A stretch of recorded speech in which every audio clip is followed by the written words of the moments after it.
ምናልባት ገልፎቹ እየተሳቡ የመምጣት እድል ይኖራቸው ነው። ችግሩን ይሄ የሆርሙዝን ሰርጥ ችግር የኢራንና የእስራኤል የአሜሪካን ችግር መፍታት እሱ ነው መፍትሄ የሚመስለኝ።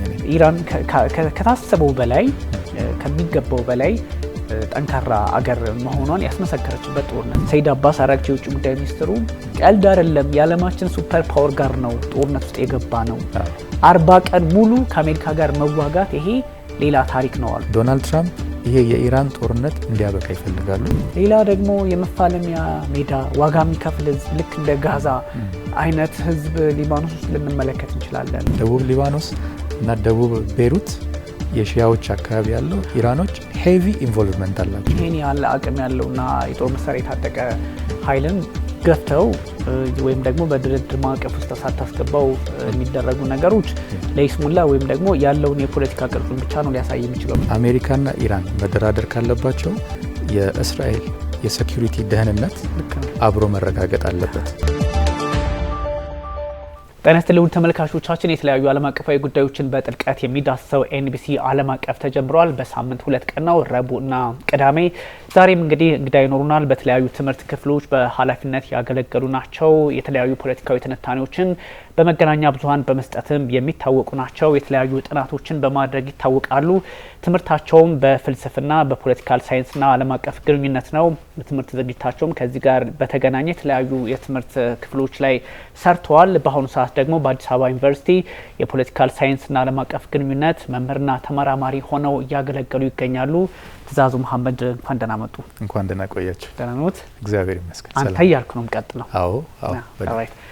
እሺ እንግዲህ በጣም በበርካታ ዓለም አቀፍ ጉዳዮች ላይ ዛሬ እንወያያለን። በተለይም ዓለም ላይ ዛሬ በስፋት ሲነገር የነበረው ምንድነው፣ በዓለም አቀፍ መገናኛ ብዙሃን ትኩረት የተሰጠበት ጉዳይ ምንድነው ከሚለው አንጻር ብዙ ጊዜ ቶፒካችን እንመርጣለንና እንደዚሁም ደግሞ ከኛ አገር ፖለቲካም ከኛ አገር የወደፊት ሁኔታም ከአዲሱ የዓለም ስርዓት ግንባታ ሂደትና ከተለያዩ የቅርበት ያላቸው የፖለቲካ መመዘኛዎች አንጻር ነው ቶፒካችንን የምንመርጠውና ከዚህ አንጻር ዛሬም እንግዲህ ዓለም ላይ ብዙ ነገሮች አሉ። የቻይናው ፕሬዚዳንት ሺ ጂንፒንግ ወደ ሰሜን ኮሪያ ጉዞና አንደምታው ምንድነው? ኤዥያ ፓሲፊክ ምን አዲስ ነገር አለ? ዩክሬን ፕሬዚዳንት ቭላድሚር ፑቲንን ማግኘት እንደሚፈልጉ ዘለንስኪ ተናግረዋል። ከዛም ባሻገር ደግሞ ፑቲን አሁን ጊዜው አይደለም አሉ። የኔቶና የሩሲያ ውጥረት በአዲስ መልክ ብዙ ጉዳዮች አሉ። የአሜሪካ ፖለቲካ ውስጥም በራሱ የተለያዩ ውጣ ውረዶች አሉ። እንግሊዝ ውስጥ ያለውን ፖለቲካ የምናውቀው ነው። በጎረቤት ሶማሊያ ያለውን የምንረዳው ነው። እነዚህ ሁሉ አሉ። ከዚህ አንጻር ደግሞ ለተመልካቾቻችንም በሚመጥን መልኩ የተዘጋጀ ፕሮግራም ነው ብዙ ጊዜ የምናቀርበውና ከዛ አንጻር ዛሬም ወደ መካከለኛው ምስራቅ ነው የምንሄደው። ምክንያቱም አርብ ለቅዳሜ ውጭ ላይ ስናወራው እንደነበረው አርብ ለቅዳሜ በእስራኤልና በኢራን በአሜሪካና በኢራን መካከል የሆነ ነገር ሁል ጊዜ ይፈጠራልና ዛሬም በተመሳሳይ እንደዚህ አይነት ነገር ሆኗል። ሞር ትኩረታችን ከሊባኖስ ፖለቲካ አንጻር የሁለቱ ሀገራት ውጥረት ምንድነው የሚለውን እናየዋለን። ተመልካቾቻችን ይሄ የእንግዳ ፕሮግራም እንዳልሆነ ደጋግመን እንናገራለን። ለእንግዳ እድል ስጡ ስለሚባል ይሄ እኩል የሚወራበት ነው የዲስከሽን ነገር ስለሆነ ነውና ተመልካቾቻችን እሱንም አንደርስታንድ እንዲያረጉ ነው። የቃለ መጠይቅ አይነት አይደለም። እኩል ቢቻል ቢወራ እንደ ሁኔታው ደግሞ ለእንግዳ ብዙ እድል የሚሰጥበት ፕሮግራም መሆኑን ለማንሳት ነው። የዛሬው ጥቃት እንግዲህ በተለይም ደግሞ በዚህ በገሽም ደሴት እና ሲሪክ በምትባለው እዛው ሆርሙዝ ላይ በሚገኙ ደሴቶች ላይ የተሰነዘረው የአሜሪካ ጥቃት እሱን ተከትሎ ደግሞ በተመሳሳይ ልክ ማክሰኞ ለሮብ በነበረው አይነት ጥቃት ልክ ኩዌትና ባህሬን ላይም ኢራን ጥቃት ፈጽማለችና ስለዚህ የዚች ደሴት ላይ በተለይም ይሄ ገሽም ወይም ቃሽም ደሴት ላይ የተሰነዘረው ጥቃት ብዙ መሰረተ ልማቶች እንዳሉ ይታወቃል እዛ አካባቢና ውጥረቱም አስቸጋሪ እንዳንተረጉመው እያደረገ ነው የመጣውና እሱ እንዴት ይታያል ከሚለው በተወሰነ ሀሳብ አጋርተን ወደ ዋናው ጉዳያችን ብንገባ። እሺ እንግዲህ የመካከለኛው ሌተስት የሆኑ ጉዳዮችን ስናይ የተኩስ አቁም ቢኖርም በአሜሪካና በኢራን በእስራኤል መካከል በተደጋጋሚ የመጣስ ነገር እያየንበት ነው። አሁንም እንደዛ እያየን ነው። ምንድነው ግን ችግሩ? ያው ሁለቱ ሀገራት የመተነኳኮሱ ነገር ገና አላለቀም። አጠቃላይ ስምምነት ላይ እስኪደርሱ ድረስ እንዲህ አይነት ፎልአውትስ እዚህም እዛም እያጋጠሙ ነው። ኢራኖቹ የኛ መርከብ እኛ ያለኛ ፍቃድ ሊያልፉ የነበሩ መርከቦች ላይ የተኩስ ማስጠንቀቂያ ስለሰጠን ነው ይላሉ። የአሜሪካ ደግሞ ሴንትራል ኮማንድ የኛን ደህንነት ስለተተኮሰብን ለሰልፍ ዲፌንስ ነው ወደ ኢራን የምንተኩሰው ይላሉ። አሁን የጠቃቀስካቸው የኢራን ቦታዎች የድሮን ፋሲሊቲዎችና ድሮኖችን ኦፕሬት ለማድረግ የሳተላይት እነዚህ ታወሮች ምናምን ያሉበት አካባቢ ነው። እቺ ገሸም የምትባለው ደሴት ማለት ነው። ዳይሬክተራችን ምናልባት ሊያሳይ ይችላል። እነሱን ለመምታት ነው የሚሉት። ግን በአጠቃላይ አሁን ትንሽ ባስ እያለ የመጣው ቅድም አንተ እንደጠቀስከው ደግሞ ይሄ የሊባኖሱ ጉዳይ ጭራሽ ስምምነቱን በኢራንና በአሜሪካ መካከል ያለውን ድርድር ኦልሞስት ሆልት የማድረግ ነገር እየታየ ነው። ወደ በኋላ እናየዋለን እንጂ ይሄ ደግሞ በአሜሪካና በእስራኤል መካከል በእስራኤልና በፈረንሳይ መካከል እንዲህ አዳዲስ ሁኔታዎችን እየፈጠረ ነው። እንዲህ አይነት ነገር ላይ ነው ያለው። ትንሽ መተኳኮስ ኢራኖችም ወደ ባህሬን ወደ ኩዌት ሚሳይሎችን ይተኩሳሉ። እነሱም ኢንተርሴፕት አረግን ይላሉ። ባህሬንና ኩዌት ኤርፖርታቸውም ላይ ጉዳት ደርሷል። ቪዲዮዎችን ተመልክተናል። እንዲህ የመጋጋል የገልፍ ሀገሮች ላይ ኢራኖች እርምጃ መውሰድ፣ የአሜሪካ ማዕከላዊ ኮማንድ ደግሞ እዚህ ሆርሙዝ አካባቢ ያሉ የኢራን ቴሪቶሪዎች ላይ እርምጃ የመውሰድ እንዲህ አይነት ነገር እያየን ነው። ሌተስቱ እንደዚህ ነው። እስከ ዛሬ ጧት ድረስ መተኳኮሱ አለ። ትክክል ነው። ፖለቲካል እንደምታውን በደንብ እናነሳዋለን። እዚህ ላይ እንደምንመለከተው በተለይ ምቺ ገሽም ደሴት የምትባለው ባለፈው ረቡዕ በነበረን ፕሮግራማችን ላይ በተወሰነ አንስተናት ነበርና በጣም ቁልፍ ናት። የሆርሙዝ ሰርጥ ያለበት ቦታ ላይ እንደምታውቀው እቺኛዋ ደሴት ገሽም አይላንድ እዚህ ሆርሙዝ ውስጥ ነው ያለችው። ስለዚህ ወደ ሆርሙዝ ከኢራን በኩል ለመግባት ወይም ደግሞ ከተለያየ አቅጣጫ ወደዚህኛው ወደ ኦማን ገልፍም ወደ አረቢያን ወይም ደግሞ ገልፍ ኦፍ ከስትሬት ኦፍ ሆርሙዝ ባሻገር እንግዲህ ኢራን በምትቆጣጠርባቸው አካባቢዎች ላይ ያለውን እንቅስቃሴም በስፋት ለመያዝና ለመቆጣጠር የሚጠቀሙበት ነው። በዛ ላይ ደግሞ አንደርግራውንድ ኢንስታሌሽን አላት ተብሎ ይታሰባል። ኦፍኮርስም ናት እዛ አካባቢ ያለውን ይሄ በጣም ብዙ ይሄ አንታይ ሺፕ ሚሳይል ፖዚሽኖችን ልትመለከት ይችላል። ራዳር ወይም ደግሞ የሚቆጣጠሩባቸው ሲስተሞች አሉ። ደሴቷን እንግዲህ ይሄ ሁሉ የአሜሪካም ቢሆን የራሷ የኢራንም ቢሆን ይችን ቦታ ኢላማ ያደርጋሉ። የራሷም ለመከላከል ምክንያቱም አንደርግራውንድ ኢንስታሌሽን አለው የጦር መሳሪያዎች ጭምር የድሮን ማዘዣ ጣቢያም እንዳላት ይነገራል። ከዛ ውጭም ደግሞ ልክ እንደ ሴንተር ተደርጋ የምትወሰድ ቦታ ናትና ለሁለተኛ ጊዜ ነው አጋጣሚ ፕሮግራማችን ሮብም ስንሰራ ሌሊቱን ጥቃት ተፈጽሞባት ነበር ይቺው ገሽም ደሴት። አሁንም ደግሞ እንደዚሁ አጋጣሚ ዛሬም ፕሮግራማችን ለተመልካቾቻችንም ግልጽ ለማድረግ ጠቅማና ወሳኝ ናት። አንደኛ ሆርሙዝ ላይ መገኘቷ ሆርሙዝን ከፍሎ በመያዝ ለኢራን ትልቅ የሚሊተሪ ስትራቴጂ ያላት ናት። ከዛ የመቆጣጠሪያ ስፍራ ናት። በጣም ማዕከላዊነት እንትን ይላታልና ይሄን ተከትሎ ነው ደግሞ እንግዲህ በሷ ላይ የተሰነዘረውን ጥቃት ተከትሎ ባለፈው ተመልካቾቻችን በደንብ ስለ ደሴቷ በደንብ ስላወራን እሱን ተመልሶ የረቡን ፕሮግራሙን ሊያዩት ይችላሉ። ይሄን ተከትሎ እንግዲህ በሲሪክ በሚባል ቦታም በሌላም ቦታ ተጨማሪ ጥቃት ተሰንዝሯል። እንዳልከው ጥቃት ተሰነዘረ ተብሎ የተወሰደው 4 የሆኑ መርከቦች ለማለፍ ሞከሩ። አንደኛው ላይ እርምጃ ሲወሰድ ወይም ደግሞ ጥቃት ያው ማስጠንቀቂያ የሚሉት ኢራኖች አት ዘ ሴም ታይም ደግሞ ሌሎቹም እምቢተኛ ለመሆን ሲሞክሩ በግዴታ እንዲመለሱ ተደረገ እና ይሄ ነው መነሻው በሚል IRGC የኢራን አብዮታዊ ዘብ ኃይል አስቀመጠ። ኢራንም እንዲህ አይነት መግለጫ ከሰጠች በኋላ አሜሪካም ወዲያውኑ እነዚህ ደሴቶች መደብደብ ጀመረች። እኛም ደግሞ ባህሬንና ኩዌትን መታን ነው። የባህሬንና የኩዌት ጥቃት ትንሽ ባይዞ አሁን አልተጎዳንም፣ ምንም አይነት 7 ሚሳይል ተተኮሰ፣ 6ቱ ከሸፉ፣ አንዱ ምንም ኢላማውን ወደ ኢላማው አልመጣም ነው የሚሉት። ግን እንዲህ አይነት ነገር ከወጣ በኋላ ከባድ ውድመት ነው የምናየው። ባለፈው የኩዌትን እንኳን ስትመለከተው ወደ 63 ሰዎች ጉዳት ደርሶባቸው ተመልክተናል። አንድ ሰው ህይወቱን አጥቷል። እንዲህ አይነት ነገር ኤርፖርቱ የተመተገ አሁንም በተመሳሳይ ጥቃት የተሰነዘረው ኩዌትና ባህሬን ላይ ነውና የገልፉን ሀገራት በተወሰነ መጠን ኩዌትና ባህሬን ላይ ጥቃት መድረሱ ገልፎች መግለጫ በጣም እያወጡ ነው። እነዚህ በተለይ 6ቱ ሀገራት የጂሲሲ የሚባሉት አባላቶች ምን ሊያመጣ ይችላል? እንግዲህ በኢራኖች በተደጋጋሚ የሚሉት አሁን ተስማምተን ካልፈታ ነው ወደ ሌላ ጥቃት ኢራን ወደ ኦፕን የሆነ ጥቃት ውስጥ ከገባን ወደ ሰፋ ወዳሉ የሚሊተሪ ታርጌቶች እናስፋፋዋለን የሚል ዛቻም አለ ከኢራን። እነዚህ ጂሲሲ ሀገራት ደግሞ የነ ባህሬንና የነ ኩዌትን መጠቃት እያወገዙ ነው ያሉት። ኢራኖች እነሱን የምናጠቃው ያው የአሜሪካ የሚሊተሪ አሴቶች ስላሉ እነሱን ለመምታት ነው የሚሉት።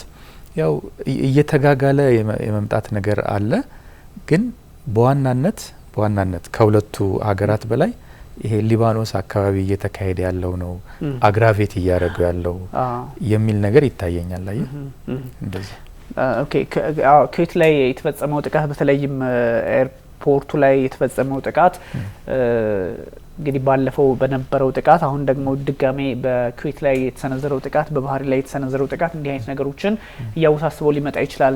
ምክንያቱም እነዚህ አካባቢ ላይ ጥቃት ሲፈጸም ጥቃት ተብሎ ብቻ የሚወሰድ አይደለም። ምክንያቱም ፖለቲካሊም የተለያዩ ጥያቄዎችን ሊያስነሳ የሚችል ስለሆነ ምናልባት እነ ሳውዲ አረቢያ እና ኤሚሬቶች እንግዲህ እነ ኳታር ራሳቸው ሀሳብ እየሰጡ ነበረ በዚህ ጉዳይ ላይና አንዳንድ አስቸጋሪ ነገሮችን ዓለም ልትመለከት ይችላለች። ምናልባት ገልፎቹ እየተሳቡ የመምጣት እድል ይኖራቸው ይሆን በዚህ አጋጣሚ ወደ ጦርነቱ? ግን ከገቡበት እኮ በእርግጥ ምንድነው አሁን ይሄ ጦርነት ከጀመረ 3 ወር አለፈው። መጀመሪያ አካባቢ የሚመስለው ኢንተርሴፕሽን ብቻ ገልፎቹ ኢንተርሴፕት እያደረጉ ነው የሚመስለው። ሌትሊ እየሰማናቸው ያለው ጉዳዮች ግን አንዳንዴ ኢቨን አታክ ወደ ማረግም ሳውዲ ዩኤኢ እንደዚህ አይነት ነገር ተሳትፎ ነበሩ የሚል አንዳንድ መረጃዎች እንሰማለን። እና ነገሩ እየተጋጋለ ከሄደ ያው ወደ ሰልፍ ዲፌንስ መሄዳቸው አይቀርም። ብቻ ችግሩን የሆርሙዝን ሰርጥ ችግር የኢራንና የእስራኤል የአሜሪካን ችግር መፍታት እሱ ነው መፍትሄ የሚመስለኝ እኔ። ያ ካልተፈታ አንዴ ባህሬንን አንዴ ደግሞ ወደ ዩኤኢ አንዴ ወደ ኳታር የተለያየ ታርጌቶች እየተመረጡ ይተኮሳሉ። ማዕከላዊ ኮማንዶም ኢራንን እየመታ ይሄዳል እና ይሄ ጥሩ መንገድ ይሄ አይመስልም እና ድርድሩን ማሳለጡ ነው የሚሻለው። በተለይ ደግሞ ተስፋ ነበረ በኢራንና በአሜሪካ መካከል። እንዲያውም ባለፈው ስንል ሲቹዌሽን ሩም ሁሉ ቁጭ ብለው በደንብ ተመካክረው አሜሪካውያን የመጨረሻ የስምምነት ውሳኔ ይሰጣሉ ብለን ኦልሞስት ወደ ጫፍ ደርሰው ነበር። የደቡብ ሊባኖሱ ጉዳይ ግን እንደገና ድርድሩን ሁሉ አቁመነዋል ወደ ማለት ከዛ መርከቦች ላይ የተለያዩ ጥቃቶች ሲል የአሜሪካ ማዕከላዊ ኮማንድ እርምጃ እየወሰደ ትንሽ ወደ ጦርነት የሚመስል ነገር እየተጋጋለ ነው። እነዚህ የገልፍ ሀገራት እየተባባሰ የሚሄደውን ሚሊተሪ ሰርከምስታንስ አይተው የነሱም ሪአክሽን የመቀየር እድል አለ። አሜሪካ ፖለቲካ ውስጥም እየተካሄዱ ያሉ አንዳንድ ነገሮች እሱም ራሱ የፕሬዚዳንት ትራምፕን ቶን ትንሽ ቀየር አድርጎታል። ምርጫው ላይ ፕሬዚዳንት ትራምፕ ብዙም ፌቨር የማያደርጓቸው ሪፐብሊካንስ እና እነሱ እንዳይመረጡ ብለው አንድ አይነት ፓርቲ ናቸው፣ ግን እሳቸውን የሚተቹትን እንዳይመረጡ ብሎ የአሜሪካ ሕዝብ ደግሞ ትራምፕን እየተከተለ ነው። አሁንም ትራምፕ ሪኮሜንድ ያደረጓቸው ሰዎች እያሸነፉ ነው። ይሄም ትንሽ ልብ ሰጥቷቸው በነ ፕሬዚዳንት ትራምፕ በቃ ድርድሩ ላይ ከዚህ በላይ እንፈልጋለን ወደሚል ቶን ትንሽ ቀየር ብሏልና ብዙ ፋክተርስ አሉት። አሁን ላለው ተጨባጭ ሁኔታ ብዙ ቫሪያብልስ አሉበት ነው። ልክ ነው። በአሜሪካ ፖለቲካ ውስጥም ያሉ አንዳንድ እንቅስቃሴዎች የዚህን ጦርነት እጣ ፈንታ የሚወስኑ ናቸው። አሁን ገልፎቹም እንግዲህ በዚህ ልክ እኔ ትዕዛዙ በጣም በሚገርም ሁኔታ ኢራን ከታሰበው በላይ ከሚገባው በላይ ጠንካራ አገር መሆኗን ያስመሰከረችበት ጦርነት ነው። ይሄ ምንም እንትን የሚባልም ነገር አይደለም። አንዳንዴ ፈረንጆቹ የሚሉት ነገር አለ። እኔ ትላንት አይደለም የተወለድኩት አይወዝና ቦርን የስተርዴይ ይላሉ። ምክንያቱም አንዳንድ ሰው ሚዲያ ላይ ይወጣና የኢራንን ጉዳይና የአሜሪካን ጉዳይ የሚያወራበት ቶን ሰው በሚያውቀው ልክ እንኳን የማይሆንበት እንታያለና ልክ አሁን ኢራንና አሜሪካን እንግዲህ እኩል አወዳድረን እንትላነል እንችላለን በጦር መሳሪያ። ራሳቸው ሰይድ አባስ አራግቺ የውጭ ጉዳይ ሚኒስትሩ ቀልድ አይደለም የዓለማችን ሱፐር ፓወር ጋር ነው ጦርነት ውስጥ የገባ ነው 40 ቀን ሙሉ ከአሜሪካ ጋር መዋጋት ይሄ ሌላ ታሪክ ነው አሉ። ይሄ የአሜሪካን ጦር የአሜሪካን አቅም ራሳቸው የኢራን ፖለቲከኞች በደንብ የሚረዱት ያውቁታል አቅሟን። ይሄ ሲባል ግን ብዙ ሰው አቅም የላትም ይላል። ማይሆን ነገር ነው። ቅድም እንዳልኩ አይነት ኢራን ነው አቅም የላትም። አሜሪካ የኢራንን መመከት የሚያስችል አቅም የላትም። እንደዚህ አይነት ጉዳዮች በጣም በስፋት ያለው እንደዛ ማለት አይደለም። ሰይድ አባስ አራግቺ ከሳቸው በላይ በደንብ ይሄን ጉዳይ የሚከታተል አንደኛ ኢራናዊ ናቸው። የኢራን ውጭ ጉዳይ ሚኒስትር ናቸው። የአሜሪካ ጦር ጆክ አይደለም፣ ቀልድ አይደለም። የአሜሪካን ጦር ለ40 ቀናት ገትረን የያዝ ነው እኛ ስለሆነን ነው አክቲቭ ጦርነቱ ነው ያሉትና ይሄኛው ነገር የሚጠቁመው ምንድነው ሌሎች ነገሮች እየተባዙ የመሄድ አጋጣሚ ያላቸው ግን ፋክተሩ እንዳልከው በአሜሪካ ፖለቲካ ውስጥም በዚህ በታችኛው ምክር ቤት በተለይም ድምጽ መስጠት ነበረ። ፕሬዚዳንት ዶናልድ ትራምፕ ይሄ ፕሬዚደንሻል ኦርደር ወይም ፕሬዚደንሻል ሪዞሉሽናቸውን መጠቀም ይችላሉ ወይ ምናምን የሚሉት ነገሮች ላይ የመለወጥ ጉዳዮች ስላሉ እሱም ጫና አለ። ሚድተርም ኤሌክሽን አለ። እነሱም ጉዳዮች ይታያሉ። በዛ ላይ በትልቁ ምስል መካከለኛው ምስራቅ ላይ የሚንቀሳቀሱ ኃይላት እነማን ናቸው የሚለውንም ታሳቢ ያደርጋል ነው እና ይሄኛውን በተወሰነ መጠን እዚህ ላይ እናወራለን ብለን አላሰብንም ነበረ። ጠዋት ላይ ጉዳዩን ስንመለከተው እንደ አፕዴት ነው እንጂ ለተመልካቾቻችን ጉዳያችን ያው አብሮ መሄድ ነው። የሊባኖስን ፖለቲካ ነው የምንመለከተው። የሊባኖስ እንግዲህ የአሜሪካና የኢራን የፖለቲካ ፍላጎት ማስፈጸሚያ የእስራኤልም ጭምር እየሆነ መጥቷልና ከዛ በፊት ግን ፕሬዚዳንት ዶናልድ ትራምፕና ጠቅላይ ሚኒስትር ቤንያሚን ኔታንያሁ ባልተለመደ መንገድ በዚህ ልክ በትዊትም ምንድነው በራሳቸው ትሩ ሶሻል ሚዲያም በኔታንያሁ በኩል የሚሰጣጡት ሀሳቦች አሉና ወዳጅ ናቸው፣ ተጣልቶ አይጣሉም፣ ግን መነጋገሮች አሉ። ከምን መጣ የሚለው ብዙ ሰዎችን እንትን ይላል። ልክ ነው። የፕሬዚዳንት ትራምፕና የኔታንያሁን እናያለን። እንደው አጭር ነገር የኢራንን ኢንዱራንስ የኢራንን ጽናት በሚመለከት እንግዲህ ከእስላማዊ አብዮቱ በኋላ ከምዕራባውያን ሀገራት ጋር የነበረባቸው አለመግባባት በብዙ ሳንክሽንስ በብዙ ጫና ኑሮን እየተለማመዱ የመቆየት አትሞስፌር ውስጥ እንደዚህ አይነት ሙድ ውስጥ ከቷቸዋል። ለዛ ነው አሁንም ከ2 ወር በላይ ብዙ ችግር እየገጠማቸው ያንን ሃርድሺፕ ተቋቁመው እየቀጠሉ ያሉት። ግን እንደዚህ አይነት ሁኔታ ውስጥ አለ ማለት የአሜሪካን የሚሊተሪ ሱፐር ፓወርነት እንደዋዛ በተሳሳተ መልኩ መረዳት የለብንም። ትዝ ይለኛል የመጀመሪያው የፕሬዚዳንት ትራምፕ ዘመን ላይ የአሜሪካ እንደ ሚሊተሪ ፓወር እንዴት ነው ተብሎ ሲጠየቁ ፕሬዚዳንቱ ምንድነው ያሉት ለአንድ ሚዲያ ዱ ዩ ሪሜምበር ሂሮሺማ እና ናጋሳኪን ካስታወሳችሁ ያንን በ200 በ300 በ400% አባዙት ያን ያህል ሚሊተሪ ፓወር አለን ነው የሚሉት። ሀያል ናቸው። ይሄ ፋክት ነው። ኢራኖቹም ደግሞ ብሔራዊ ሉዓላዊነታቸውን ዋጋ እየከፈሉ በጽናት ቀጠሉ እንጂ በድሎት አይደለም እንደዛ እያደረጉ ያሉት። በተለይ ደግሞ ባለፈው በተደጋጋሚ እንዳልነው ከሚሊተሪ ኮንፍሮንቴሽን በላይ አሁን የንትና አባባል ትዝ ይለኛል። የፈረንሳዩ ናፖሊዮን ቦናፓርቴ አንዴ ምን ብሏል አሉ፣ በዓለም ላይ 2 ኃይሎች አሉ፣ የሰይፍ ኃይልና የእውቀት ኃይል አለ። you know the sword of the power of the sword and the power of the mind አለ። የጊዜ ጉዳይ ነው እንጂ የአይምሮ ሰይፍ የጉልበትን ሰይፍ ያሸንፈዋል የሚል ንግግር ተናግሯል። እና ኢራኖች ሚሊተሪሊ ከአሜሪካ ጋር እኩያ ባይሆንም ሆርሙዝ የምትባል ስትሬት ግን ብዙ ዲስታብሊሽ ፈጥራ ብዙ የፖለቲካ ችግር እንደሚፈጥርባቸው ተረድተው በዛ ነው እንግዲህ እስካሁን ድረስ ተቋቁሞ ያሉት።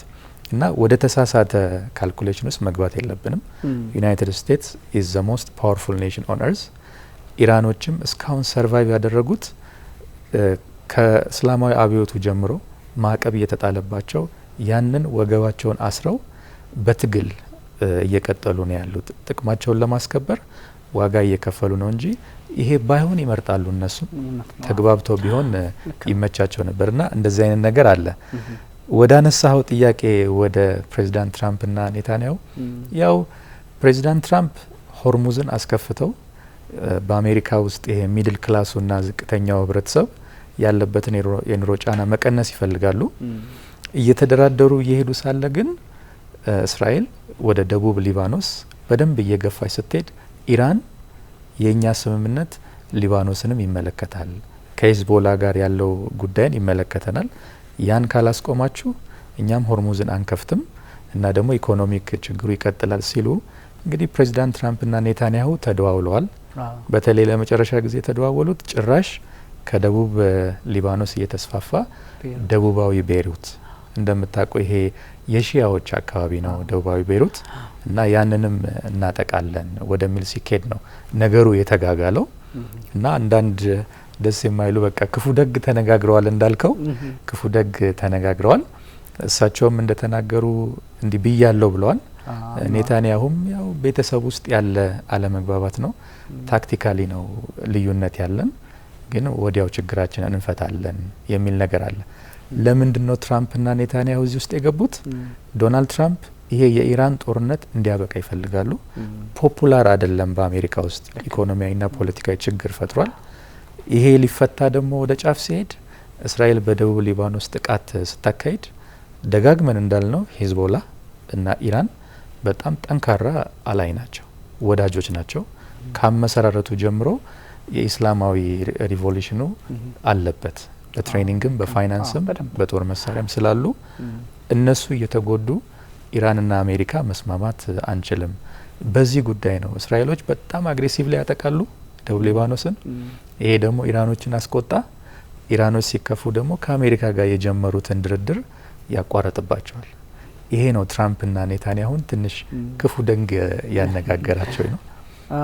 ትራምፕ ያው ከዚህ በፊት ማስተናቸዋል እንትና ነው የሚጠቀሟቸው ቃላት እንደ ወጣት ሳይሆን እንደ ወጣት ወይም ደግሞ ይሄ እንደ በወጣት ዘመን እንደ ሆኖ ትንሽ ከመርህ ውጭም ቃላት የሚጠቀም አይነት ነው ወይ ደግሞ በአራዳ ቋንቋ የሚባለው አይነት ነው። ብዙ ጊዜ እንግዲህ እሳቸው ፕሬዚዳንት ናቸው፣ በዛ ላይ ትልቅ ሰው ናቸው። ኦልሞስት 80 ዓመት ይሞላቸዋል አሁን ሰኔ ላይ። እነሱ እንዲህ አይነት ነገሮች አሉ። አፍተር ኦል ግን የአሜሪካ ፕሬዚዳንት ናቸው። ግን ሲጽፉ ሲናገሩስ እሺ መቼም ከዚህ በፊት አንተና እኔ አንስተነዋል። ጋዜጠኞች ባላቸው እንትን ሲኮረክሯቸው የሚናገሯቸው ነገር ይሁን እሱ ምንም እንትን የለውም። አብዛኛው እንደዛም ጋዜጠኞቹም በዛ ልክ ትራምፕ ውስጥ ላይ ያለውን ነገር ተሳስተው እንዲናገሩላቸው ከመፈለግ ከዛ ተሳስተው ሳይሆን ምንድነው ስሜታቸው የሚለው ማወቅ ስለሚፈልጉ ስስ ነገራቸውን ይነካካሉ ይታወቃል። ግን ሲጻፍ ግን እውነት ለመናገር ሲጽፉ ግን እነዚህ የሚጠቀሟቸው ኤፍ ወርዶች አሁን ደግሞ ኤፍ ፕላስ እነዚህ ክሬዚ አይነቶች ሌሎች አይነት ቃላት ይጠቀማሉና ይሄን ኔታንያሁ ጋር የነበራቸው ሰጥ አገባ በዛ ልክ ነው። ግን ይሄ ሲባል በጣም ስትራቴጂካሊ ልዩነት ተደርጎ መወሰድ የሌለበት ታክቲካል ነው። አዎ እንግዲህ ጤና የለውም እንዴ ምናምን ነው አይነት ነው። ይሄ እኛ በምንለው ልክ ይሄ እንደው እንትኑ ነገር አይደለም። ጤና የለውም እንዴ ያ ማለት ያስበላል። ኦፍ ኮርስ ኔታንያሁ ሊባኖስ ውስጥ ይደበድባሉ፣ ኢራን ውስጥ ባገኙት አጋጣሚ ይደበድባሉ፣ ሲሪያ ውስጥ ይደበድባሉ። አት ዘ ሴም ታይም ደግሞ እዚህ የመን ውስጥ አሉ። ካታይባ ሂዝቦላን መታሉ ብለው ኢራቅ ውስጥ ይገባሉ። የማይገቡበት ቦታ የለም። አንዳንዴ ደግሞ እንደ ጊፋዊ እንትኖች ስለማናይ ነው እንጂ ግብጽንም ጎሽም ያረጓታል። ባይዞይ እነዚህ ነገሮች እንመለከታለን። ወደ 7 ግንባር ላይ ነን ያለ ነው ብለው ነው የሚወስዱት። 7 ግንባር ሲባል ከጋዛና ከሊባኖስ ከኢራን ባሻገር ሌሎች ቦታዎችም 5-6 ቦታ ላይ ጦርነት አለ ማለት ነውና ይሄ ነገር ዲጂታል ዋርፌሩም ጭምር ማለት እሱም ጭምር አለ። እነሱ ነገሮች ግምት ውስጥ ይገባሉ። ግን በጣም አንተ መጨረሻ ላይ ያነሳት ነገር ታክቲካል ልዩነት ትኖራለች። ስትራቴጂክ በቃ ምንም ሊሆን አይችልም። ትራምፕና ኔታንያሁ በባህሪያቸው ቢደባደቡ እንኳን አንድ ላይ የሚቆሙ አይነት ሰዎች ናቸው። ምክንያቱም ትራምፕ ሁሌ ሲጽፉላቸው ቢቢ ነው የሚሏቸው። ቢቢ ሲባል የቤት ስምም ነው ለኔታንያሁ ለቅጽል ስም እንደሚባል ለቅጽልም ስም ይወሰዳል። አብዛኛው እስራኤላውያን የሚወዳቸው በተለይ ቢቢ ነው የሚሏቸው። ቢቢ ሲባል ደግሞ በኢብራይስትም ሌላ አይነት እንትን አለ። ኢትዮጵያ የሆነ ቢቢ ምናምን ስትል አንዳንዴ የንጉሴ እንደማለትም አይነት ነገር ይወሰዳል። ስለዚህ ባይባል ጥሩ እንደ ካልቸር ነው፣ እንደ ትራዲሽን ነው። በሂብሩ እንደ ትራዲሽን የሚቆጠር ነው። በእስራኤሎች ታላቅ ወይም ደግሞ እንደ መሪ አይነት ነገር የሚወስዱት ነው። ብዙ አይነት ትርጉም አለው። ግን የኔታንያሁ እንደ ቅጽል ስም ተደርጎ የሚወሰድ ነው። ብዙ ጊዜ እንደዛ ሲባል ስለማይ ነውና የተለየ ነገር ኖሮ አይደለም። ቢደባደቡ እንኳን አንድ ላይ ሆነው የሚሰሩ ሰዎች ናቸው የሚለውን እንትን ለማለት ነው። በዋይት ሀውስ ታሪክ ለእስራኤል እንደ ፕሬዚዳንት ዶናልድ ትራምፕ አይነት ወዳጅ ኖሮ አያውቅም ብለው ነው እነ ኔታንያሁ የሚወስዱት። በዛ ላይ ግንኙነታቸውም ይታወቃል። ኢቭን ቢጣሉ እንኳን እነ ባይደን ጋር እኮ ፖለቲካዊ ልዩነት ነበራቸው፣ እነ ኦባማ ጋር ግን በትልልቅ ጉዳዮች ላይ በመካከለኛው ምስራቅ ፖለቲካ ላይ አንድ ላይ ነው የሚቆሙት። ግን ልዩነት እንዳለ እንደው ለአጽንኦት ለመስጠት ነው። ታክቲካል ዲፈረንስ በተወሰነ መጠን እንደዛ እንዳላቸው ነው። እስራኤልና ሊባኖስ እንግዲህ ሞር ደግሞ አሁን እንኳን ሊባኖስና እስራኤል ማለት ከባድ ቢሆንም በሊባኖስ ፖለቲካ ውስጥ ያለው ሄዝቦላ ቁልፍ ኃይል ነው። በሱ አማካኝነት አሁን ውጥረታቸው ጨምረዋል። ግን እስራኤልና ሊባኖስ በተለይም ከእስራኤል ምስረታ በኋላ ከ1948 ማግስት ጀምሮ ከዚህ ከሜይ 14 ጀምሮ በቃ በተለያየ አጋጣሚ ብዙ ጦርነቶችን አድርገዋል። የሄዝቦላ ካራክተር እንዳለ ሆኖ የሄዝቦላ ማለት የሄዝቦላ ሚና እንዳለ ሆኖ ግን ምንድነው እንደው ይሄ ታሪካዊ ነገሮችን በተወሰነ መጠን ብንመለከታቸው እዛ አካባቢ ታሪኩ ተወርቶ የሚያልቅ አይደለም ኦብቪስሊ ግን እንደው በተወሰነ መጠን የእስራኤልና የሊባኖስን እዚህ ጉዳይ ላይ እንደው የተወሰነ መጠን ብናነሳ ሀሳቦች ሹር እንግዲህ እስራኤልና ሊባኖስ ያላቸው አለመግባባት እስራኤል ኦፊሻሊ በ1948 ከተመሰረተች በኋላ አረብ ሀገራት ይሄን ነገር ባለመቀበል ጦርነት አካሂደዋል። ያ ጦርነት በእስራኤሎች መካከል ዘዋር ኦፍ ኢንዲፔንደንስ ይባላል። በተለይ ደግሞ በፍልስጤማውያን ይሄ አልናቅባ ይሉታል፣ ካታስትሮፊ ይሉታል። እና ያ ጦርነት በሊባኖስም እንደ ሌሎች አረብ ሀገራት ተሳትፋ ተዋግታለች አጌንስት እስራኤል። ከዛ በላይ ግን ከዌስት ባንክ አካባቢ ከሰሜን ፓለስታይን አካባቢ ሰዎች በብዙ ሺዎች የሚቆጠሩ ሰዎች በጦርነቱ ሲፈናቀሉ ብዙ ወደ ጆርዳንም ሄደዋል፣ ወደ ሊባኖስም ሄደዋል። እና የመጀመሪያው ጸባቸው እስራኤል ስታብሊሽ ስትደረግ በሊባኖስ መንግስትና በእስራኤል መካከል ሌሎች አረቦች የአረብ ኢዝራኤሊ ዋር በዛ ተሳትፈዋል። ያን ጊዜ ሂዝቦላ የለም፣ አልተመሰረተም ነበር። በኋላ ላይ ግን ፒኤልኦ የፍልስጤም የነጻ አውጪ ኦርጋናይዜሽን ጆርዳን ውስጥ ነበር ኦፊሱ ዋና ማዕከላዊ ቤዙ። ግን ከጆርዳን የነዚህ ንጉሶች ጋር አስተዳዳሪዎች ጋር ስላልተስማሙ ጆርዳን ውስጥ የእርስ በርስ ጦርነት ተካሂዶ እንዳለ ዋና መስሪያ ቤታቸውን ወደ ሊባኖስ አዛውረው ነበር። ብዙ ወታደሮችም ምናምን ገብተው ነበር እና ያንን ለማጥቃት እስራኤል ወደ ሊባኖስ ትገባለች። በ1970ዎቹ መጨረሻ አካባቢ ሄደው ተዋግተዋል ከፒኤልኦ ጋር። ከዛ በሁለተኛ ደግሞ በ1980ዎቹ መጀመሪያ ላይ አሁንም ሊባኖስ ሄደው እስራኤሎች ከፒኤልኦ ጋር ነበረ ትግሉ። ግን በዚች ጊዜ እዛ ስለቆዩ ደቡብ ሊባኖስ ምናምን አካባቢ ስለቆዩ ሺያዎቹ ግሩፕ መሰረቱ። የሺያ ሚሊሻዎች የክርስቲያን ሚሊሻዎች ነበሩ፣ ፒኤልኦ ሚሊሻዎች አሉ። የሺያዎች ደግሞ የተለያዩ ሚሊሻዎች ተሰብስበው በተለይ በኢራን አስተባባሪነት፣ በኢራን ትሬኒንግ ሰጭነት፣ በኢራን ፋይናንስና ትጥቅ አቅራቢነት ሂዝቦላ ተመሰረተ። ቃሉ ራሱ በቃ ዘ ፓርቲ ኦፍ አላህ ማለት ነው ሂዝቦላ። እና ያንን ብለው ልክ እንደ ኢራን አይነት የፖለቲካ ሲስተም ቲዮክራሲ የሚባል አለ።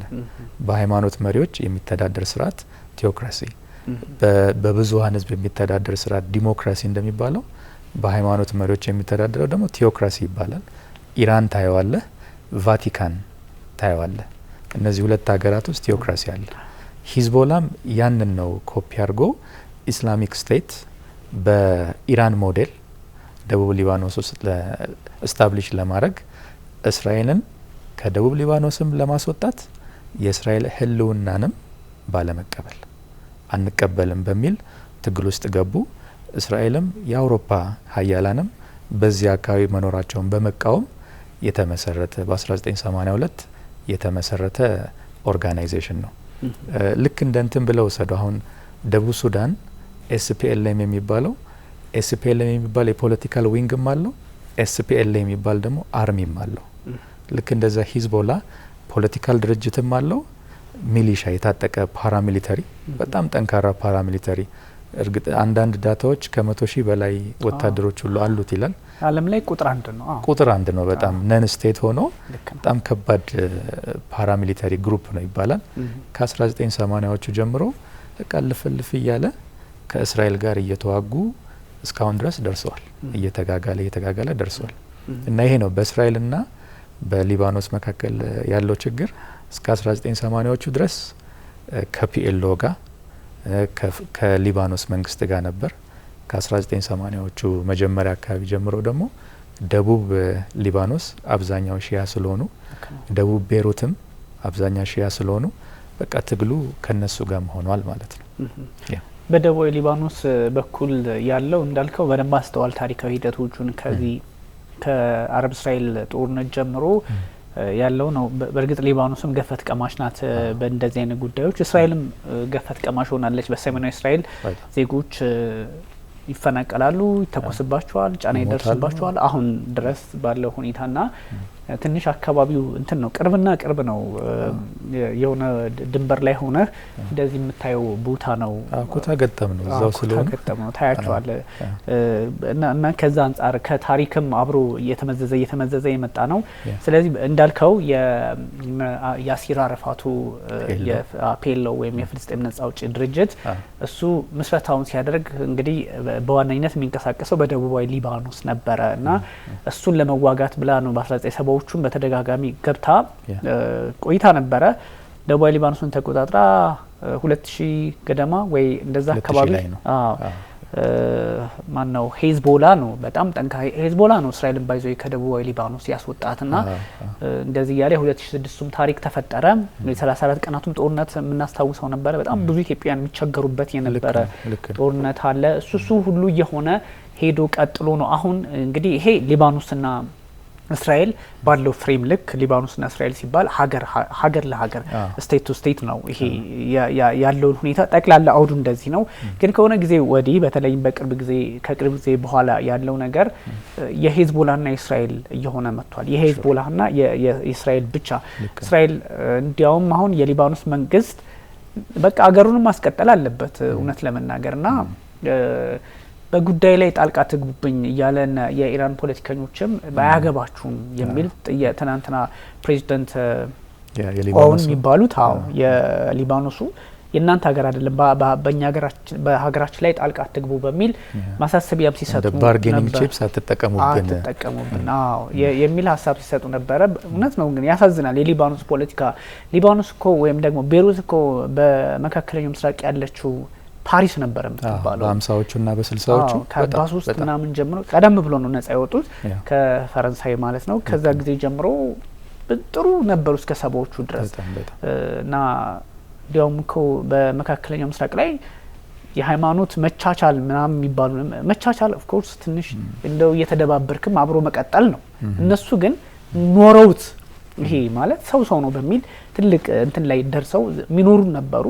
ግን ራሱ ምዕራቡን በሚሰራው ተንኮል ራሷ እስራኤልም በጣም ከፍተኛ ስራ ስትሰራ ነበረ በሊባኖስ ፖለቲካ ውስጥ እሱም አለ።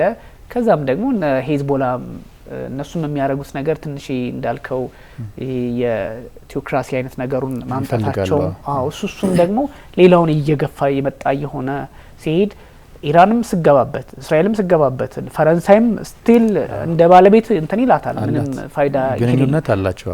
ይሄን ሁሉ ስትመለከት ትንሽ የሊባኖስ ፖለቲካ እየታመሰ ሄደና ትንሽ የሊባኖስ መንግስት ያሳዝናል። ምክንያቱም ምስረታው ላይ እንደው በተወሰነ መጠን አንስተን ልንሄድ እንችላለን።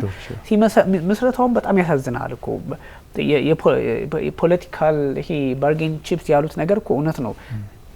እንትናቸው ፓርላማቸው ሲቋቋም ፕሬዚዳንቱ ነኦን ሜሮናይት ክርስቲያን የሚባል አለ። ከሱ ነው በቃ ግዴታ ነው ከሱ ፕሬዚዳንቱ ጠቅላይ ሚኒስትሩ ደግሞ ከሱኒ ሙስሊም መምጣት አለበት ተብሎ ይታሰባል። ፓርላማው ጉባኤ ደግሞ ከሺያ ከነማን ከነሂዝቦላ ማለት ታዲያ የተለያየ ይሄ ከእምነት ከመሰል ነገሮች መወሰዱ በራሱ የሚያሳየው ነገር አለ። ፖለቲካሊ ነጻ ነው ወይ ፖለቲካው ነው ወይ የሚመራው አገሩን ብለህ ትወስድ ትችላለህ።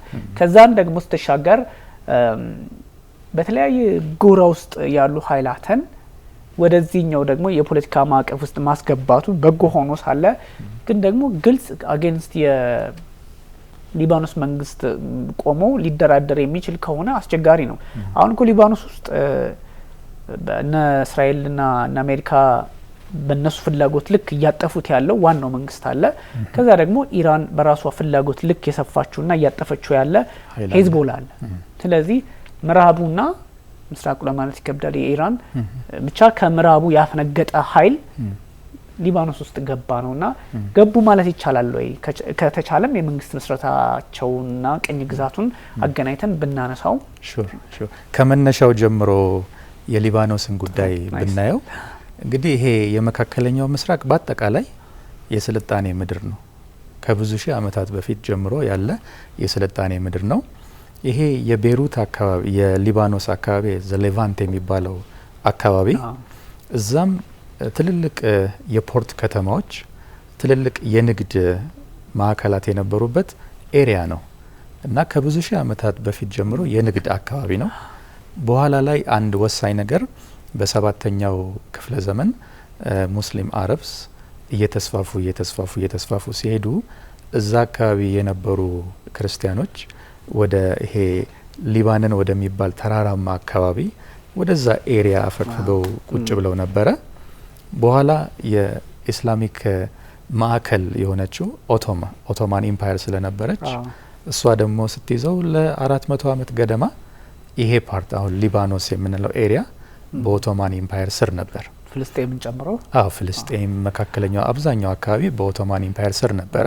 ያው እስራኤል ያለችበትን ቦታ ጨምሮ እሱም ጨምራው እንዳለ ኤሪያው የኦቶማን ኢምፓየር ስም ሲጠራ በጣም ያስቸግራል። እዛ አካባቢ መቼ ነበረ ያ ቦታ እስራኤል ሲባል የነበረው? መቼ ነው ፍልስጤም ሲባል? በጣም ብዙ አነጋጋሪ ነገሮች ስላሉ ልክ ነውና ኦቶማን ኢምፓየር ስር ነበር።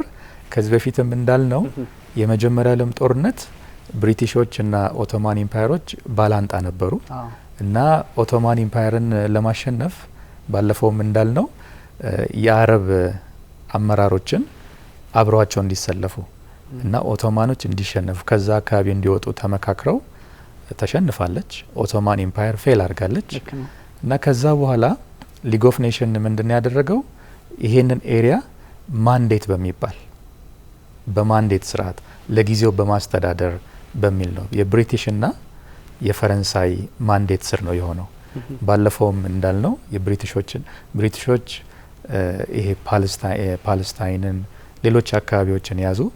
ፈረንሳዮች ደግሞ በተለይ ሲሪያና ሊባኖንን ያዙ። ከዛ በኋላ ነው በ1920 ነው በፈረንሳይ ማንዴት ውስጥ የገባው።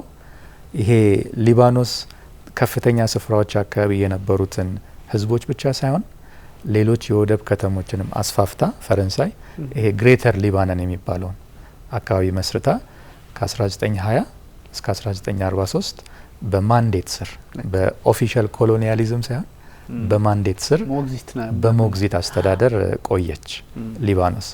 ከዛ በ1943 ሀገርነቷን ስታውጅ ነጻ ስትወጣ እንግዲህ ፖለቲካው የሊባኖስ ፖለቲካ በክርስቲያኖች በተለይ ቅድም ያነሳው የሜሮናይት የካቶሊክ ክርስቲያኖች ናቸው።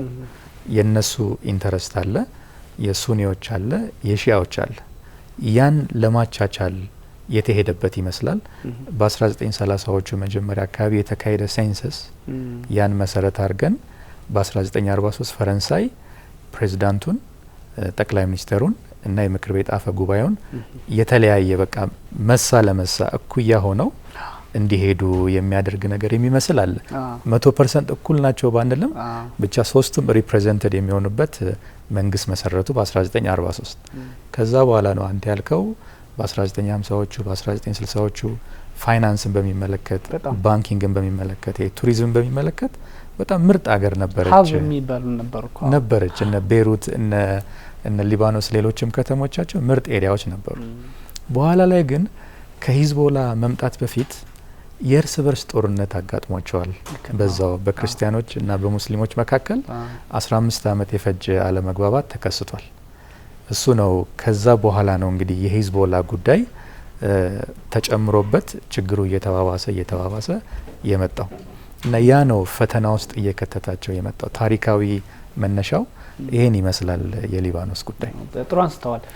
በተለይም ደግሞ እዛ አካባቢ የነበረው ከዚህ ከአንደኛው የዓለም ጦርነት መጠናቀቅ በኋላ እነ ብሪታንያ በራሳቸው መንገድ ፍልስጤምን የያዙበት ከዛ ደግሞ በ30ዎቹ የነበረው የአይሁዶች እዛ ቦታ ላይ የመመለስ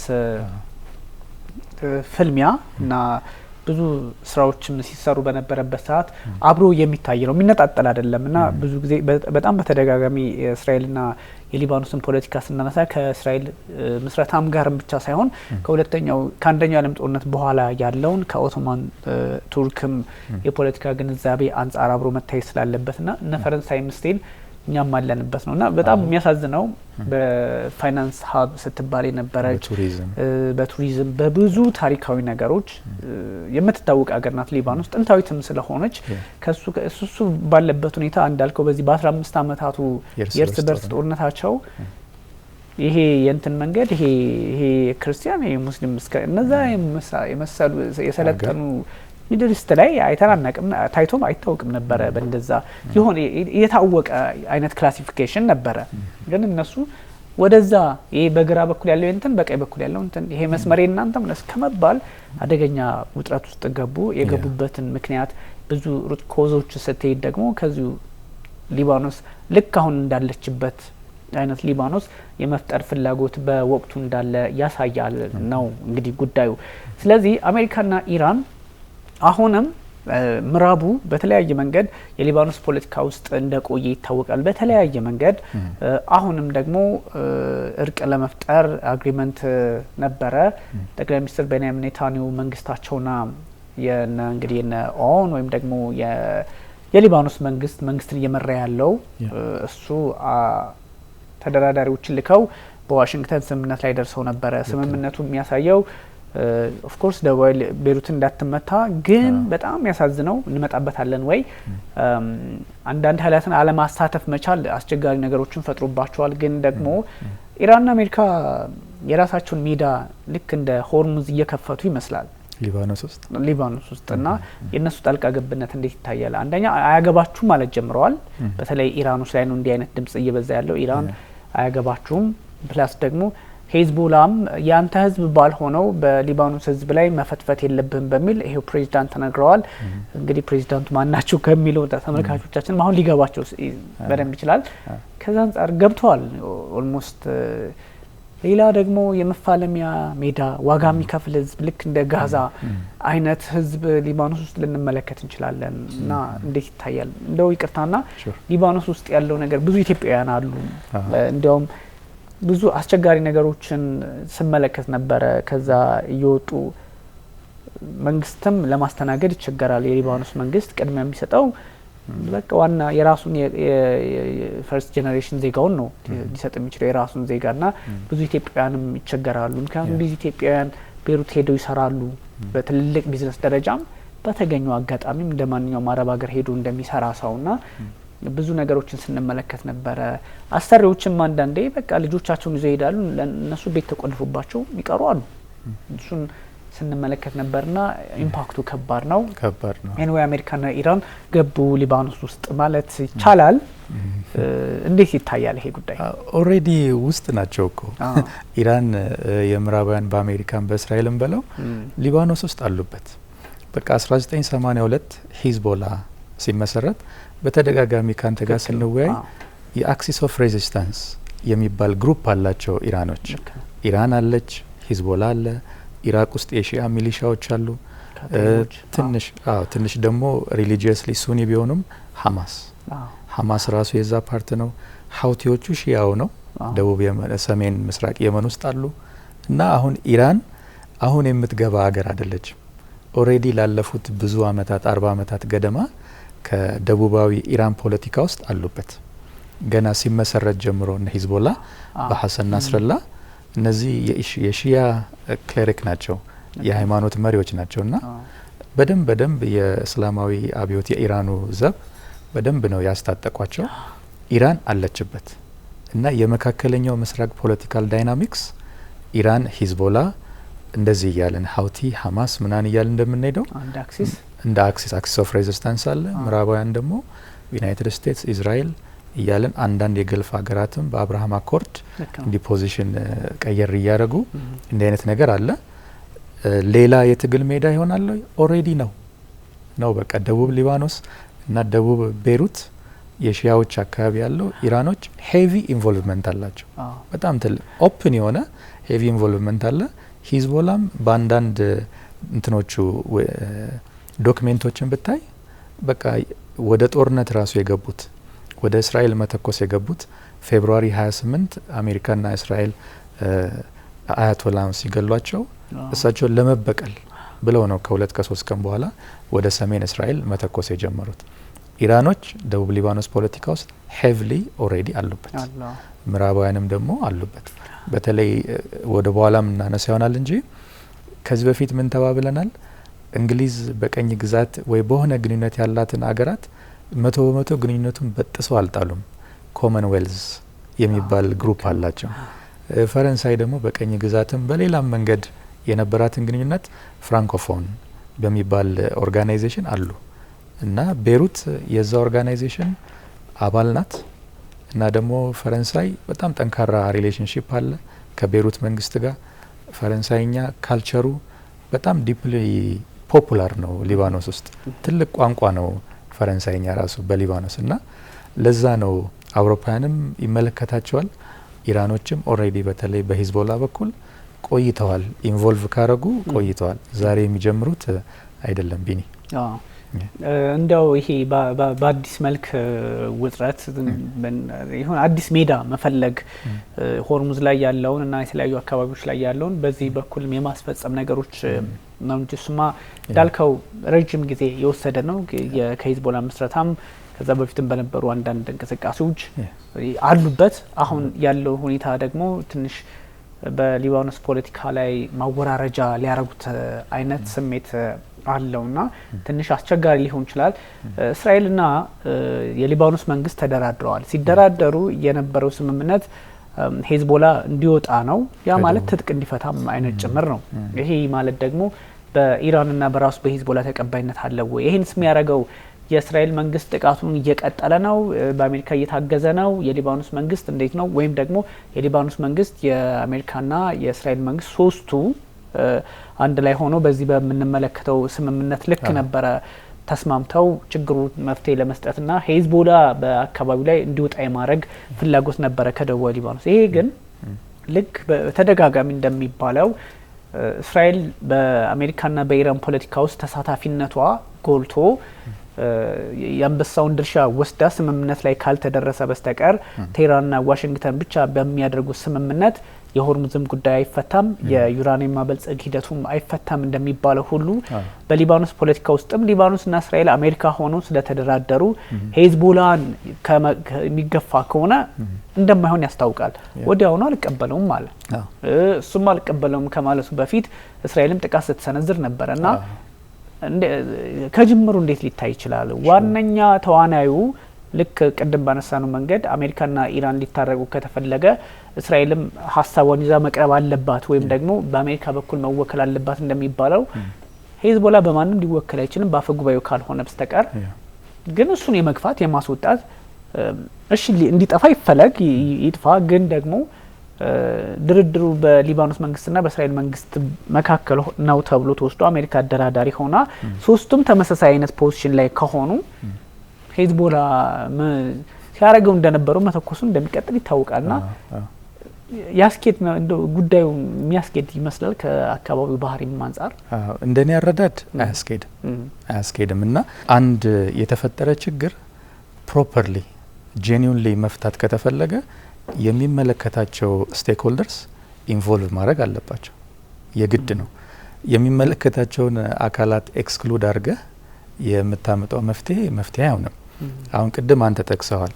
አሜሪካና ኢራን መደራደር ካለባቸው የእስራኤል የሴኩሪቲ ደህንነት አብሮ መረጋገጥ አለበት። አንዳንድ የኢራን መሪዎች የእስራኤልን ህልውና አንቀበልም እያሉ እስራኤል ቁጭ አትልም እና የነሱም የሴኩሪቲ ዋስትና መረጋገጥ አለበት። ልክ እንደዛው በደቡብ ሊባኖስ ውስጥ ሂዝቦላ በቃ ፊት ለፊት ቁጭ ያለ ሀቅ ነው፣ ነባራዊ ሀቅ ነው።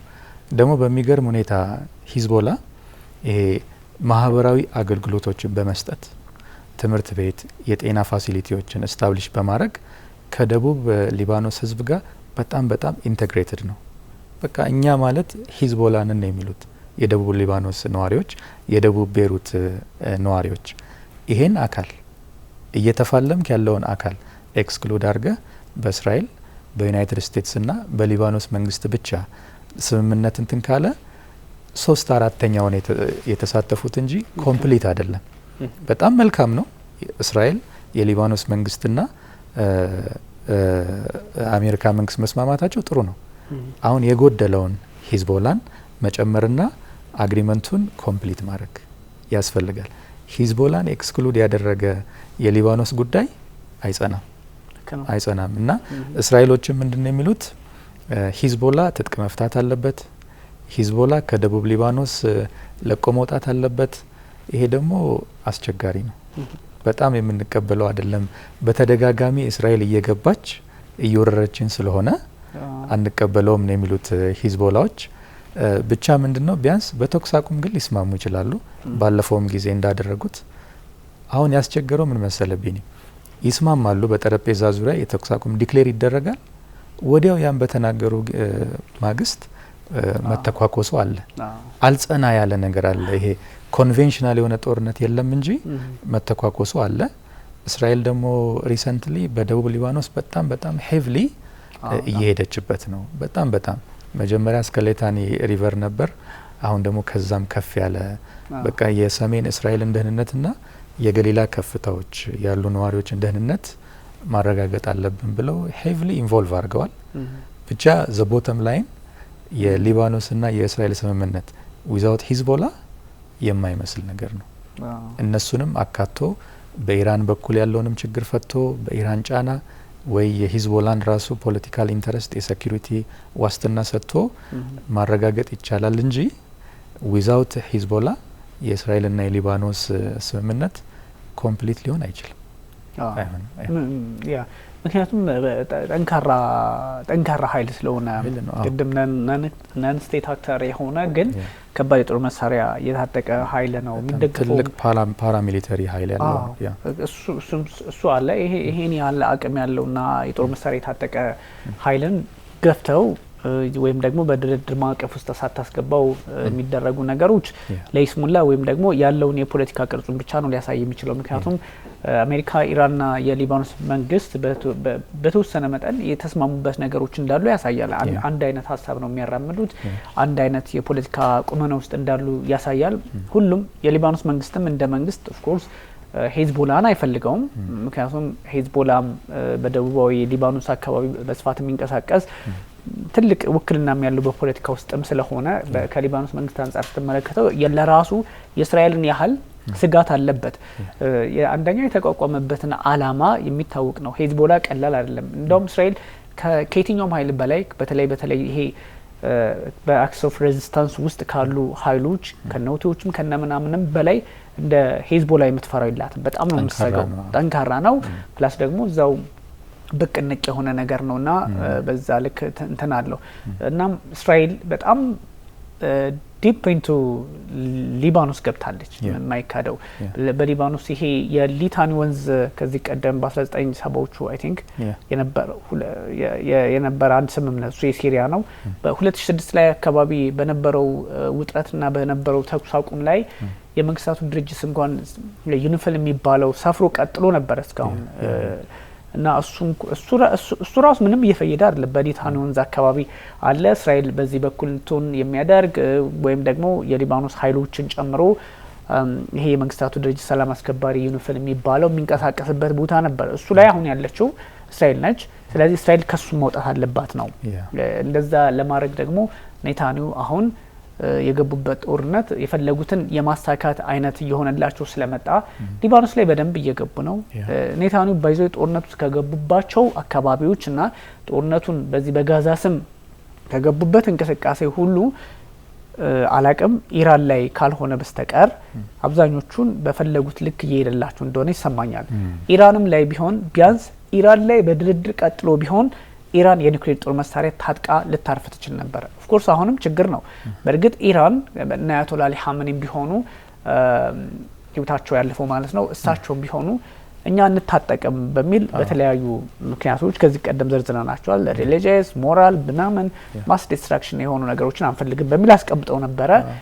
እንዲያውም የእሳቸው ማለፍ ኢራን እንድትታጠቅ ያረጋታል፣ እንደ ሰሜን ኮሪያ እንድትሆን ያረጋታል የሚል ሀሳብ ሲነሳ ነበርና ያ ፋትዋ ዲክሌር የተደረገው ፋትዋ እሳቸው ሲያልፉ አከተመ።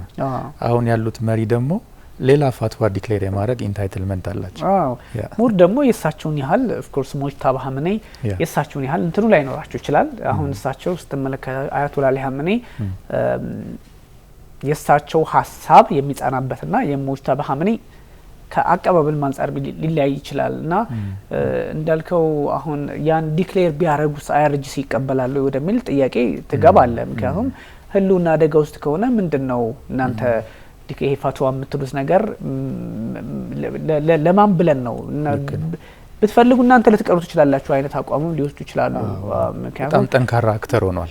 ከበፊቱ የባሰ አክተር አይአርጂሲ ጦሩ ኃይለኛ በቃ አሁን ብሶበታል እና ሁለንተናዊ መሪውንም ሀሳብ ላይቀበል ይችላል አገሪቱ አደጋ ውስጥ ገባች ብሎ የሚያስብ ከሆነና እንደ አያቶላ አሊ ኻሜኔይ አይደለም። አያቶላ አሊ ኻሜኔይ ለምሳሌ ያልኩ እሳቸው ህይወታቸው ሲያል ብዙ ሰው ኢንቦክስ ያደርግልኝ ነበር። እውነት ነው ሞቱ አለፉ የክብር ስም ይሄ ምንድነው ትልቅ ሰው በመናከብረው ነው እና እኛ ሀገር ላይ እንኳን አያቶላ አሊ ኻሜኔይ ሞተ ማይል አንልም እንኳን ኢራንና ክብራቸው በዛ ልክ ነው ሞገሳቸው በዛ ልክ ስለነበረ በአገራቸው ፖለቲካም ላይ ጫናቸው አብሮ ከፍ ያለ ነበረ። ይሄ እና የብዙ አስርተ ዓመታት አመራርም ስላለ እና ግሬስፉልም ስለነበሩ በዛ ነገር ይታያልና አሁን ሙጅተባ የእሳቸውን ያህል ኒውክሌር ጦር መሳሪያ እንታጠቅም ይሄ አይፈቀድም በዚህ ምክንያት ቢሉ አይአርጂሲ አሁን አገሪቱ ካለችበት ሁኔታ አንጻር የሙጅተባን ሀሳብ ያለ መቀበል ነገሮች ሊኖሩ ይችላሉ። ኦብቪየስሊ በጣም አይአርጂሲ አሁን እንትን እያለ ነው። ፕሬዚዳንቱን አንዳንድ ያልተጣሩ መረጃዎች ሊሆኑ ቢችሉም የመግፋት ነገር ሊኖሩ ይችላል። ምክንያቱም በአንዳንድ ውሳኔዎች ላይ አይአርጂሲ ቀላል አይደለም። ኩዌት ላይ ገብተ የፈለከውን ከመታ እስራኤል ውስጥ የፈለከውን ሄደ ከመታ ሶቪየን ኃይል ላታከብረው አይችልም እና የራሱን እድል የአገሪቷን እድል የመወሰን እንትናለ ሊል ይችላል ከሚል ስጋት አንጻር ኢራን ላይ ኔታኑ እንደውም ሊያብስባቸው ይችላል የሚል ሀሳብ አለኝና ይሄ ነገር ይታያል። ምናልባት እየተስፋፋ ይሄ ነገር ኦፍ ኮርስ ኦሬዲ የተስፋፋ ጦርነት ነው። ጋዛ ላይ ጀምሮ ከዛ ኢራን ላይ ሲገባ እየተስፋፋ የሄደ ጦርነት ነው። እስራኤል 78 ግንባር ላይ ጦርነት ላይ ነው ትላለች። ስለዚህ የተስፋፋ ነው። የሊባኖሱ ደግሞ ተጨማሪ አክተሮችን ሊያካትት ይችል ይሆን? ሹር ያካትታል። ከሊባኖሱም በፊት ግን ይሄ ኢራንን በሚመለከት አይአርጂሲው በእርግጥ ጠንካራ ነው። ይሄ ደግሞ ተደጋጋሚው ጦርነት የበለጠ እየጠነከረ እንዲሄድ አድርጎታል። ግን ብዙ ጊዜ እንቅስቃሴዎቹ ከመሪውም ጋር ይመካከራሉ ነው የሚባለው። የመጨረሻ ውሳኔ ያሉበት ቦታም ስለማይታወቅ በሚስጥር እየተናበቡ እንደሚሄዱ ይታያል። በእርግጥ አሁን ያሉትንም አያቶላ አይአርጂሲው አይቀበላቸውም ብሎ ለመውሰድ ከባድ ነው። በእርግጥ ጦርነቱ እያጠናከረው ሄዷል። እንደንትን አልሰጋም። ለምሳሌ አሁን ፓኪስታንን ያት በኢራንና በአሜሪካ ጦርነት ላይ በጣም አደራዳሪ መልካም በጎ ስራ እየሰራች ነው። የውስጥ የፓወር ዳይናሚክሳቸውን ብታየው ግን የፓኪስታን ኢንተለጀንስ፣ የፓኪስታን ሚሊተሪ፣ የፓኪስታን የፖለቲካ እንትኖች መሳ ለመሳ ነው የሚሄዱት። በጣም ጠንካራ አክተሮች ናቸው። ልክ እንደ ፓኪስታን የኢራን የሚሆን አልመሰለኝም። የአያቶላ አሁንም ያው አንዳንድ የጤንነት ሁኔታቸው ይባላል ሴኩሪቲም ችግር ስላለ ነው እንጂ በደንብ እንትን የማናየው ተናበው እየሰሩ ነው የሚል ነገርም እንሰማለን። እንደ ፓኪስታን እንዲሁ መሳ ለመሳ ድረስ ይደርሳል ወይ እርግጠኛ አይደለውም። ብቻ ያው ጊዜ የሚያሳየን ይሆናል። አንደኛ እንትኑን ለማለት ነው ይሄ አይአርጂሲ አሁን ያለበት የአገሪቱን እንትን ማለት ሪስፖንሲቢሊቲው ከዛ አንጻርና ከዚህ ቀደም አያቶላ አሊ ኻሜኔይ ፋትዋን ዲክሌር ሲያደርጉ የማይታጠቁባቸው ምክንያቶች ሲሰጡ ያላቸው እንትን አለ፣ ተቀባይነቱም አለ፣ ከመቆየትም አንጻር እሱ አለ እና ሀገሪቷን በተረጋጋ ባይባልም በምጣኔ በምናምን ፈተና ውስጥ ቢያስገቧትም ግን በኖሩበት ጊዜ የነበራቸው ተሰሚነት ይታወቃል። በጣም በተለይ በሺያው ዓለምም ጭራሽ ከፍ ያለ ስብም ያላቸው ናቸውና አሁን ሀገሪቱ ካለችበት ሁኔታም አይአርጂሲ አንዳንድ ሀሳቦች ካልመሰለው ወይም ደግሞ ማኒፑሌትድ ሆነዋል ብለው የሚያስብ አይነት ከሆነ በራሱ የተወሰነ ዘገባዎችን ስመለከት ስለነበረ ነው ጠንከር ብሎ የመውጣት እንዲያውም በሌላ በኩል ኢራን የኒውክሌር ጦር መሳሪያ አትታጠቅም ያሉትን ኔታንያሁ በተቃራኒው እንድትታጠቅ ሊያደርጓት ይችላሉ። ምክንያቱም ሙጅተባ ሀመኒ የአያቶላን ያህል ፈትዋውን ዲክሌር ቢያደርጉ እንኳን ተሰሚነታቸው ከአያቶላ አሊ ሀመኒ አንጻር ነው። ምክንያቱም እሳቸው በዓለም አቀፍም የነበራቸው እንትን ከማየት ነው እንጂ ምክክሩ እንዳለ ኦቤስ አውቃለሁ። ልክ ነህ። እሱን ለማለት ፈልጌ ነው። ሹር ተረድቻለሁ። ይሄ ሊባኖስን በሚመለከት ሌሎች ባለድርሻ አካላት ደግሞ እየተጨመሩ ነው የሚለው በተለይ ከቅርብ ጊዜ ወዲህ የፈረንሳይ ሚና ከፍ እያለ መጥቷል። ፍራንስ 24ም በተደጋጋሚ ብታይ ፕሬዚዳንቱ ደስተኛ አይደሉም። ይሄ በእንትን የሚደረገው በእስራኤል ጦር ኃይል የሚደረገውን ነገር ደስተኛ አይደሉም። ካልተሳሳትኩ በዚህ ሳምንት ወይ ባለፈው ሳምንት የሴኩሪቲ ካውንስል ስብሰባ ሁሉ እንዲጠራላቸው ብለው ነበረ። ልክ ነው። ደቡብ ሊባኖስን ደቡብ ቤሩትን እንመታለን ሲሉ እስራኤሎች ስብሰባ ሁሉ እንዲጠራ አድርገዋል። እና እንዲህ አይነት ነገር አለ። የፈረንሳይ ሚና በፍራንኮፎን ድርጅት በኩል ባላቸው ግንኙነት እና ጠንካራ ግንኙነትም ስላላቸው ካልቸራሊ ሂስቶሪካሊ እነሱ ሚናቸው እየጎላ መጥቷል። ፈረንሳዮች ደግሞ እነሱም እዛ አካባቢ አለን የሚሉትን ጥቅም ለማስከበር ሊያረጉት የሚችሉት አንዳንድ የፖለቲካ እንቅስቃሴ ሊኖር ይችላል። ለምሳሌ ዩናይትድ ስቴትስ እስራኤል ላይ ጫና ፈጥራ ይሄ የደቡብ ሊባኖስን ጦርነት ካልገታች ምናልባት ፈረንሳይ ወደ ራሻም በራሻ በኩል ደግሞ ወይ በቻይና በኩል ጦርነቱ እንዲገታ የመፈለግ ነገር ሊኖር ይችል ይሆናል። ለምሳሌ ትናንትና የዩክሬኑ ፕሬዚዳንት ዜሌንስኪ ሁሉም ላይ የሚችል ኦፕን ሌተር ለፕሬዚዳንት ፑቲን በአካል ሁሉ ተገናኝተን እንወያይ እንደራደር የሚል ነገር አቅርበው ዜሌንስኪ የጻፉትን ኦፕን ሌተር አውሮፓ ህብረት እንደ በጎ ማየት ጀምሯል። በተለይ የፈረንሳዩ ፕሬዚዳንት ማክሮን በጣም መልካም ኢኒሺዬቲቭ ነው። ቃል በቃል የሚሉት ምንድነው? ኢትስ ታይም ቱ ስታርት ኤ ዲያሎግ ዊዝ ራሻ፣ መነጋገር መወያየት አለብን አሉና ይሄ ነገር የፈረንሳውያን የአውሮፓውያን ኢንተረስት በአሜሪካ ወዳጅነታቸው ከእስራኤል ጋር በማስተሳሰር የነሱን ኢንተረስት በመካከለኛው ምስራቅ ካላሳኩት ምናልባት ሺፍት እያደረጉ ይሆን ፈረንሳዮች ምናልባት ከራሻ ጋር እየተወያየን የደቡብ ሊባኖስን ጉዳይ ምዕራፍ እናስይዘው እያሉ ይሆን የሚል አዲስ ዳይናሚክስም ታያለ። ልክ እንደ በፊቱ ትራምፕን ይሄ ዲክታተር አምባገነን እንዲወራሪ ምናምን ከማለት ይልቅ አሁን መነጋገር አለብን የሚል ቶን ስታይ የሆነ ነገር እየተካሄደ ይመስላል። እና በፊት የነበሩት አካላትም አሉ። አሁን ደግሞ የነ ፈረንሳይ እየጎላ መምጣት ታያለ ሊባኖስ ውስጥ እንዲህ አይነት የአክተርስ ኢንቮልቭመንትስ አሉ። ልክ ነህ። እነዚህ ነገሮች አንድ ላይ ሲሆኑ እንግዲህ የመካከለኛው ምስራቅን ፖለቲካ አሁን ያለበትን መሰረቱ ምን ላይ ነው የሚለውን ያሳያል። በተለይም ደግሞ በዚህ በሆርሙዝ አካባቢ ያሉ ጉዳዮች መፍትሄ የማይሰጣቸው ከሆነ ሌሎች ተጨማሪ ኃይላትም የመግባት እድል ሊኖር ይችላል። አንደኛ ኢራን የሆነ ነገር ሲተኮስባት የምትተኩሰው እዛው ገልፎቹ ላይ ነው። ገልፎቹ ላይ ስትተኩስ ግን በዋነኝነት የአሜሪካ ጦር ሰፈሮች አሉ ከሚል ነው። ልክም ነው። አንደኛ አሜሪካ ጋር እየሰራችሁ ነው በቃ ሀሳቧ ልክ ነው። ግን ብዙ ጊዜ ጥቃት የሚደርስባቸው ደግሞ በዋነኝነት እንደነ ኩዌትና ባህሬን ያሉ የሆኑ መምጣታቸው ኢራንን በተደጋጋሚ እዚህ ገሸም ደሴት ላይ ለሁለተኛ ጊዜ ነው እንግዲህ በአንድ ሳምንት ውስጥ በሶስት ቀን ልዩነት ሮብ ተመታ፣ ዛሬ አርብ ተመታ። በእንደዚህ አይነት ጥቃቶችም እየተጠናከሩ የቀጠሉበትን አጋጣሚ ስንመለከት ውጥረቱ ሌላ አቅጣጫ ውስጥ እንደሆነ ያሳያል ነውና እንደው መጨረሻ ላይ ጠቅለል ያለ ዓለም ያለችበትን የፖለቲካ አውድ ምንድነው የሚለውን በሱ እስቲ የመጨረሻ ሀሳብ ስጠይና እናጠናሽ። እንግዲህ አሁን ዓለም እየተወያየን ቢኒ ካንተ ጋር በተደጋጋሚ ዋና የስርዓት ለውጥ ውስጥ ነው ያለችው። ይሄ ዩኒፖላር የነበረ ወርልድ ኦርደር ወደ መልታይፖላር ወርልድ ኦርደር እየተቀየረ ነው። ይሄ ነገር ነው በቃ በሰላም አልሳለጥ ያለው። አሁን ራሱ ሰሞኑን እየተካሄደ ያለው በራሻ ሴንት ፒተርስበርግ ኢንተርናሽናል ኢኮኖሚክ ፎረም አለ። እዛም ላይ ምንድነው የሚሉት ፕሬዚዳንት ፑቲን ይሄ ወደ መልታይፖላር ወርልድ ኦርደር ላይ እንሰራለን ነው የሚሉት። የቻይኒዝ ፕሬዚዳንትም ባለፈው እንደዛ ብለዋል። እና ይሄ ነገር ከተቀየረ ፈር ይዛል፣ በሀያላኑ መካከል ፈር ይዛል። አንደኛው ፈር መያዝ ያለበት ጉዳይ እሱ ነው። ግን መርሳት የሌለብን ከሱፐር ፓወሮች ዝቅ ስትል ሚድል ፓወሮችም አሉ።